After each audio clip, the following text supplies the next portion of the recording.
Hi everybody. So let's talk about some of the cognitive processes in child development in that middle childhood period. I see my two A's there. I'll have to fix that.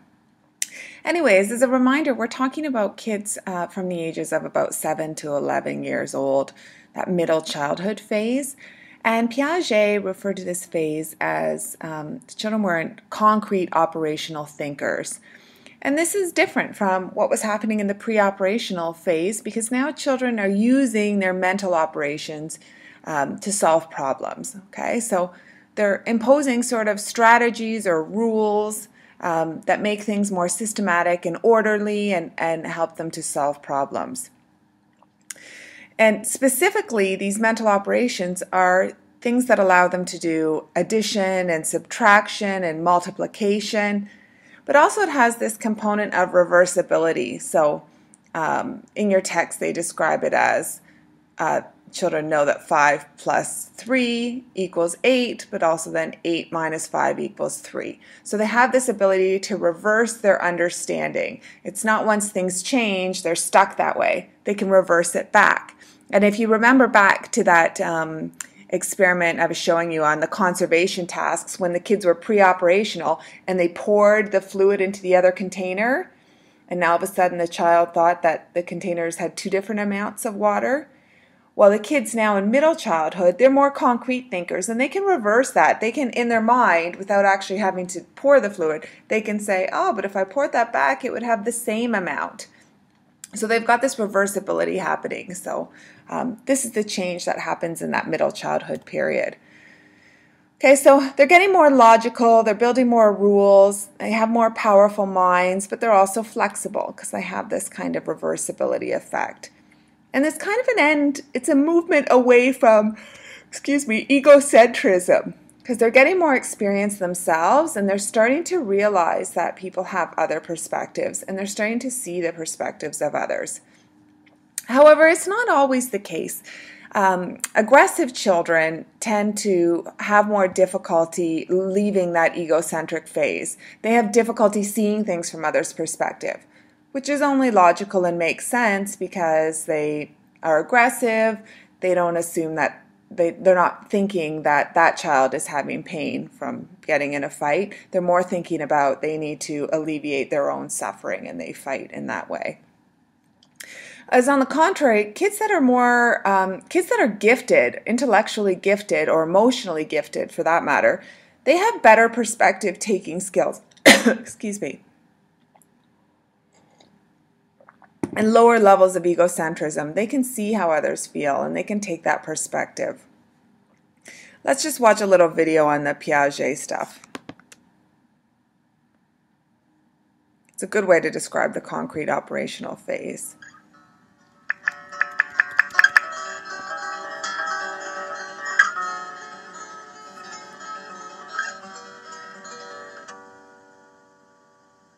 Hello, I'm David Alkine, and this is Janet Murphy, whose classroom we'll be using today.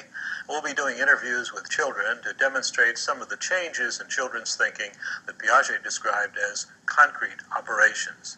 These two processes that Piaget called transitivity and reversibility are major achievements of the concrete operational period. In turn, they make possible the construction of two equally important conceptions, namely those of rules and those of units. In this film, we are going to present children with a variety of tasks that require them to make judgments on the basis of either reason or perception. When children make their judgments on the basis of transitivity or reversibility, they give evidence that their sense of logic takes precedence over their perceptual impressions. They demonstrate, therefore, that they are using concrete operations. Transitivity involves holding two relationships in mind at the same time. We can illustrate the development of transitivity by presenting children with Piaget's seriation task. 4-year-old, pre-operational Jeffrey has difficulty with this task. He is unable to order 3 sticks according to their length, even with a model to copy. He simply does not understand the relationships that are involved. Some critics argue that young children's failure to solve such problems is a matter of misunderstanding the language involved. They say that young children simply do not understand the terms next largest, smallest, etc. Piaget's answer is that young children do not understand the quantity terms in the adult sense because they do not as yet have the underlying concepts of transitivity and reversibility that enable us to comprehend and utilize mathematical terminology. When a child attains a unit concept in a particular domain, that's no guarantee that he or she will automatically have attained the unit concept in other content areas. Indeed, Piaget argues that each content area has to be constructed in its own time and in its own way. We can observe this as children attempt to conceptualize mass, weight, and volume with clay. So when they're in the two balls, they have the same amount. But if I roll this one back into a hot dog, then tell me one more time, which one? Does one have more or less, or are they the same amount of clay now? Same. They're the same now? Okay, last time we did this, you said that this one had more. You changing your mind? They take up the same amount of space, or does one of them take up more, or one take up less? This one takes up more. This one takes up more? Mm-hmm. Okay, and why do you think that? Because it's stretched out and it doesn't have as much room as a ball. Oh, okay. It's more work. So it seems to take up more space. She eventually succeeds in conserving mass, but gives in to her perceptual intuition that the sausage takes up more space than the ball. The work of Jean Piaget has opened up many new areas for discussion and for investigation. His description of the stages of logical thinking and the unit concept have many implications for education and for the helping professions. We hope that this film and others in the series will encourage you to incorporate some of these insights into your own work with children.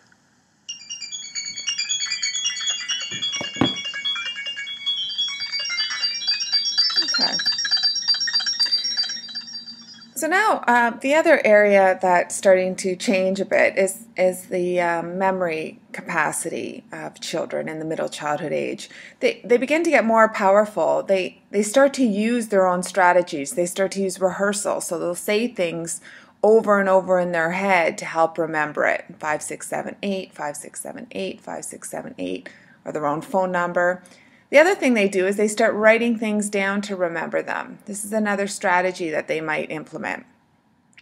Then they make their own decisions about which strategy works for them. They reuse it as it works for them. And their memory is improved if they keep this organized system in place. You can have a look at the experiment on page 335 that Chai describes, which is interesting. So their memory becomes more organized, and they have scripts that tells them like how chain of events tend to happen. Okay, so it's like a script. First you do, if you're making a sandwich, first you put the bread out, then you put the butter, then you put their cheese. They have this script going on in their mind. It's an organized memory. Okay. So they use these strategies like scripts, they monitor how they're working, and then they build these new knowledge relations. So they remember that making a sandwich is comprised of these series of events. Now the next section is about intelligence. And intelligence is an interesting discussion because intelligence is simply a construct, meaning it's a term used to describe some skill set that people have. And it's not a real thing. Intelligence is nothing. It doesn't exist except for the rules that we decide to call what intelligence is. So keep in mind, there's no real such thing as intelligence. There's no brain center of intelligence. There's just this term we use to describe skills that people have.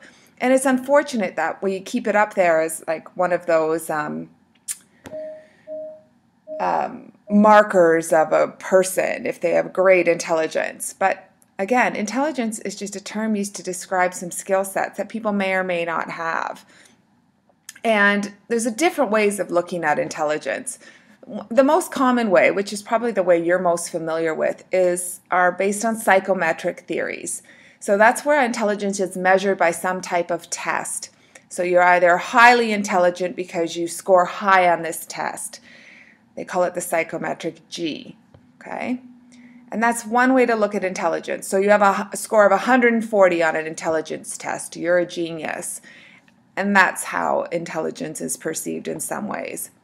However, other theorists look at intelligence and they define it in more specific abilities. So perceptual speed, how much you can perceive something, the amount of word comprehension you have, that's a really common feature of an intelligence test, the fluency at which you process words and can read words, etc., numbers, memory, etc. So intelligence is comprised of all of these different concepts within it. But then you have folks like Gardner, and he believes more in what he refers to as multiple intelligences.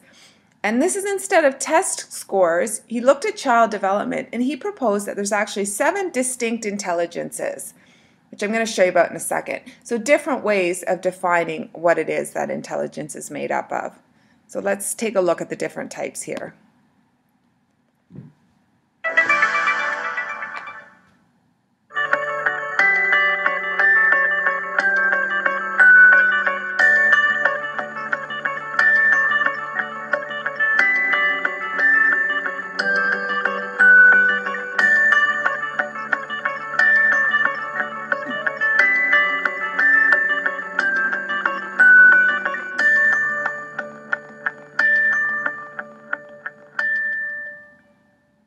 Dr. Howard Gardner is an American psychologist and senior director at Harvard University. He has received numerous awards and is known around the world for his theory of multiple intelligences. The idea of multiple intelligences comes out of psychology. It's a theory that was developed to document the fact that human beings have very different kinds of intellectual strengths, and that these strengths are very, very important in how kids learn, and how people represent things in their minds, and then how people use it in order to show what it is that they've understood. If we all had exactly the same kind of mind, and there was only one kind of intelligence, then we could teach everybody the same thing in the same way. Let's take a look at the 8 unique intelligences Gardner suggests. How do you learn best? Perhaps you will identify with one or more of the following intelligences. Mozart, U2, and Michael Jackson all had an ear for music. Those adept at reading, composing, and playing music may possess musical intelligence. Meet the needs of this intelligence by incorporating song and rhythm into your classroom. Does architecture and photography interest you? Can you find your way with a map and compass? People who love pictures, puzzles, and maps are often considered to be spatially intelligent. Incorporate these elements into your classroom to meet spatial needs. Take a nature walk, watch tadpoles morph into frogs, or study the Great Barrier Reef. These are all great examples of how to meet the needs of the naturalist intelligence. Studying the natural world is how the naturalists worked. Do you keep a journal? Do people say you have a way with words? Those with linguistic intelligence, or word smarts, may enjoy learning new vocabulary or investigating word origins. Get moving, do the robot, play a sport, or act out a novel. These are all ways those with bodily kinesthetic intelligence use their gifts. Considered daydreaming to some, critical thinking is the cornerstone of intrapersonal intelligence. This type of intelligence is useful in the classroom as students analyze essays and deconstruct arguments. Excellent listening skills, the disdain for injustice, and empathy are all characteristics of the interpersonally intelligent. Conversation with others keep these students engaged.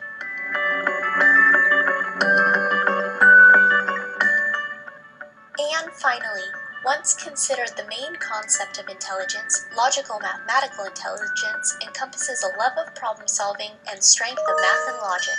The advancements of science and technology will never be enough for this intelligence.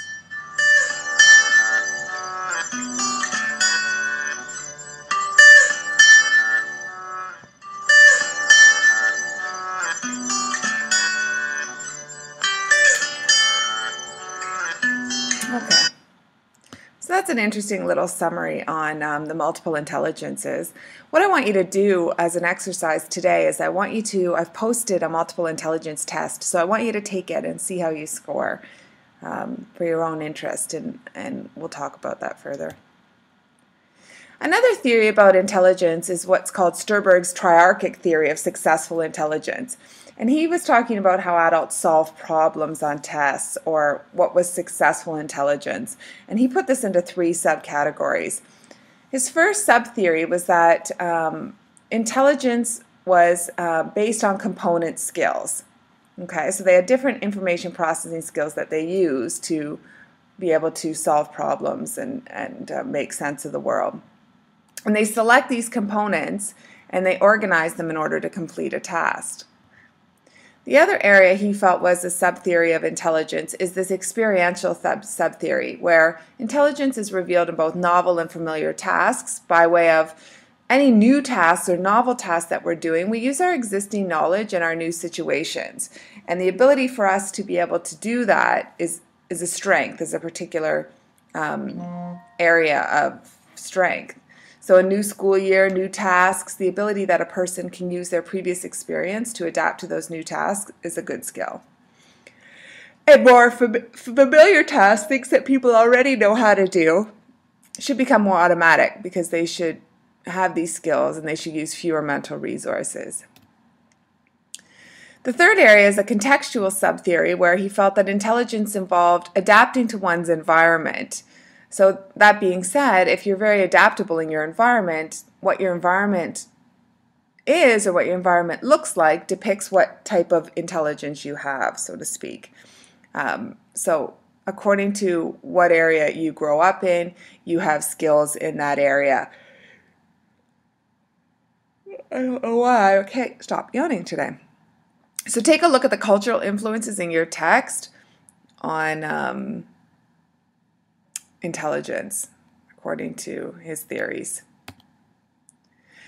So are these theories true? Well, they're theories, so we don't know for certain, and basically they're defining them in a way that you could argue that they seem to make sense. It may help us develop some teaching strategies, may help us incorporate everybody's different skill sets into a classroom, so that's great.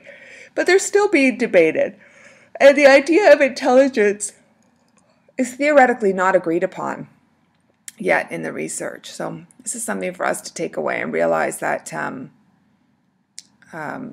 intelligence is just a construct that was made up by some psychologists, and it's not necessarily a measure of how good someone is or isn't in school. It's just a term used to describe a particular set of skills. So we want to appeal to all the different sets of skills that students can have. Here's a fun clip on intelligence testing on Seinfeld. I'm going to let you have a look at, and then we'll follow up with another lecture after this one.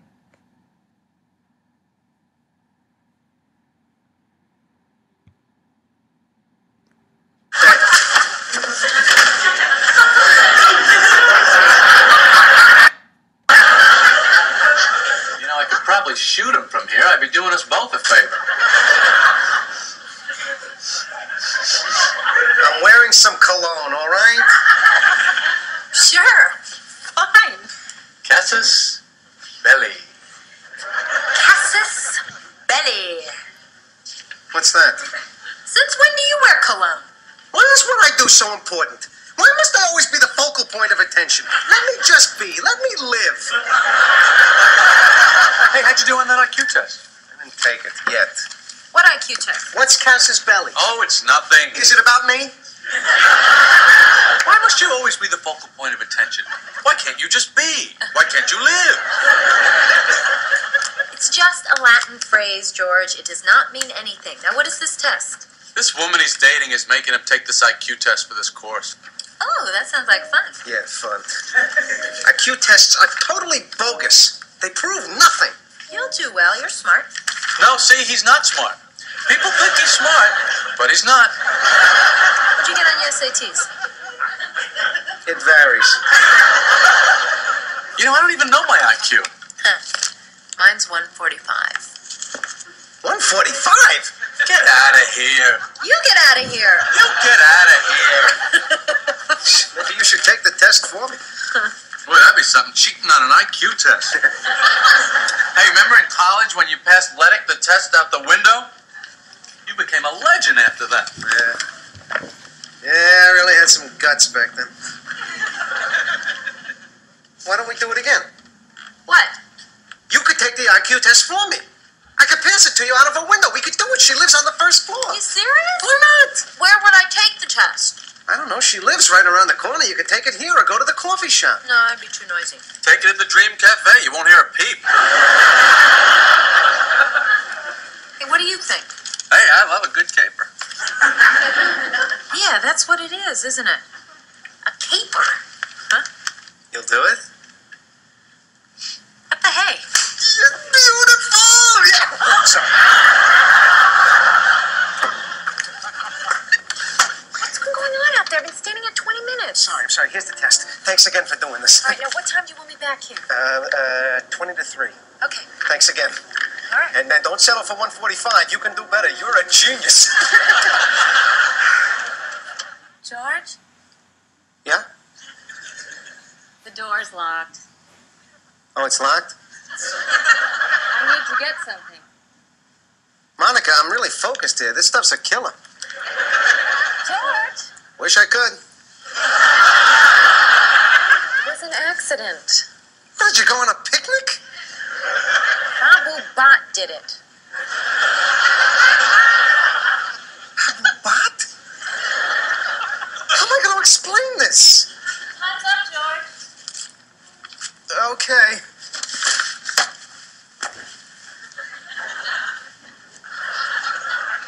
Hey, Georgie!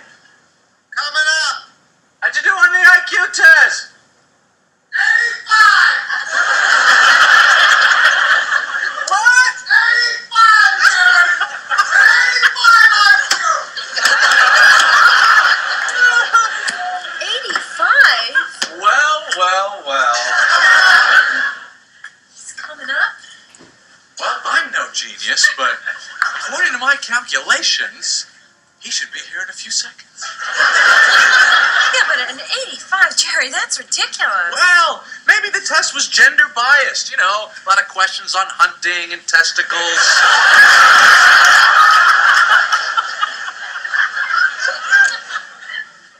Oh, hello, Professor. George, I cannot Please. believe... No, there's gotta be a mistake. You should have seen her face. It's the exact same look my father gave me when I told him I wanted to be a ventriloquist.